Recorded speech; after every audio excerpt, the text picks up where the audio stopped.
কক্সবাজার সরকারি বালিকা উচ্চ বিদ্যালয়ে ষষ্ঠ শ্রেণীর শিক্ষার্থী। আমার মনির ঘরেতে দেখেছি গানে,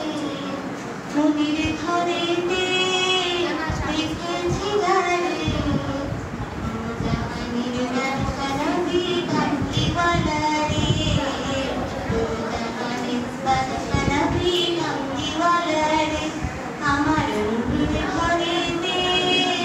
দেখেছি গানে, মনির ঘরেতে দেখেছি গানে, জাহানের বাদশাহ নবী